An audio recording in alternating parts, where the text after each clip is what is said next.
فرعون کی باندی ایک دن اس کی بچی کو کنگھی لگا رہی تھی، کنگھی کر رہی تھی۔ یکایک کنگھی نیچے گرتی ہے اور باندی کے منہ سے نکلتا ہے ہائے اللہ۔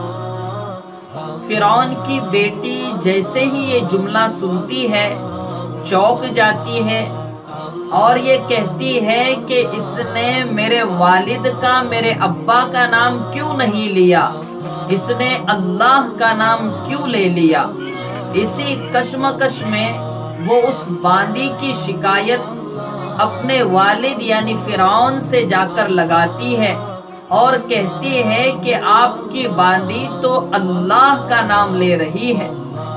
فرعون جب یہ جملہ سنتا ہے، اس بات کا اسے علم ہوتا ہے، تو فرعون بڑا غصے ہو جاتا ہے اور اس باندی کو اپنے دربار میں بلواتا ہے۔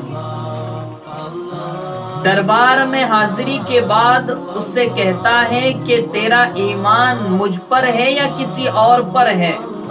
باندی کہتی ہے کہ میں تجھے نہیں مانتی، میں صرف اللہ کو مانتی ہوں اور موسیٰ کو نبی مانتی ہوں۔ فرعون جب اس کے یہ الفاظ سنتا ہے تو غصے سے لال پیلا ہو جاتا ہے اور اپنے غلاموں کو حکم کرتا ہے کہ کڑائی میں تیل ڈالا جائے اور اسے گرم کیا جائے۔ اس باندی کے 2 بچیاں ہوتی ہیں، ان بچیوں کو بھی بلوایا جاتا ہے اور فرعون ایک بچی کو ہاتھ میں لیتا ہے اور اس باندی سے کہتا ہے کہ اگر اس کی خیر چاہتی ہے، اس کی جان چاہتی ہے، اس کو زندہ دیکھنا چاہتی ہے تو جلد سے جلد اس بات سے توبہ کر لے اور مجھ پر ایمان لے آ۔ وہ باندی کہتی ہے کہ میں کسی قیمت پر اپنے رب سے ایمان کو نہیں ہٹا سکتی۔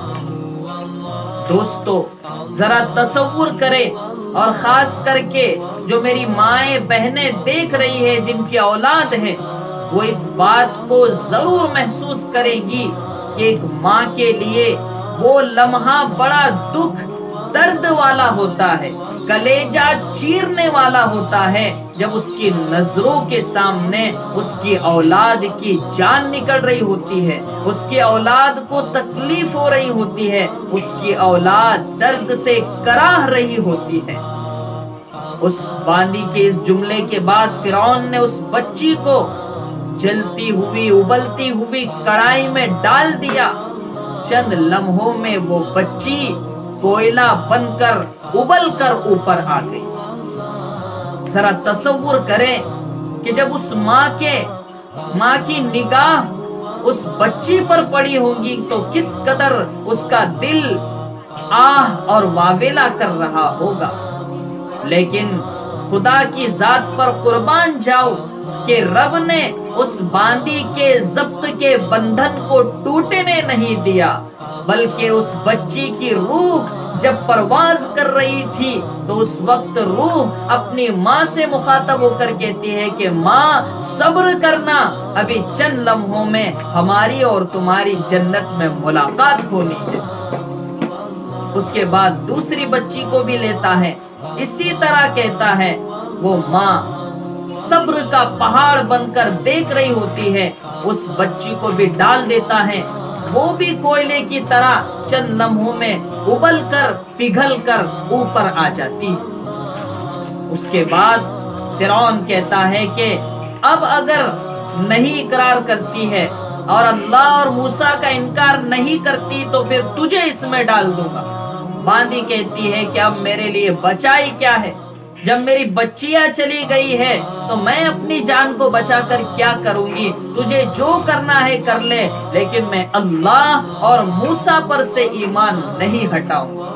اس کے بعد اسے بھی اٹھایا جاتا ہے اور اس کڑائی میں پھینک دیا جاتا ہے۔ اس طریقے سے وہ توحید پرست، وہ خدا پرست خاتون، وہ اللہ والی خاتون اپنی جان آفری کے سپرد کر دیتی ہے۔ لیکن قربان جاؤ اللہ پر کہ جب میرے اور آپ کے آقا جناب محمد عربی صلی اللہ علیہ وسلم معراج کی شب جب جانے لگے اور اس مقام سے گزرنے لگے جہاں ان کی ہڈیوں کو دفنایا گیا تھا، فرعون کی باندی کی اور اس کی بچیوں کی ہڈیوں کو جس جگہ دفنایا گیا تھا وہاں سے گزرنے لگے تو ایک خوشبو آنے لگی، ایک طریقے کی خوشبو آنے لگی۔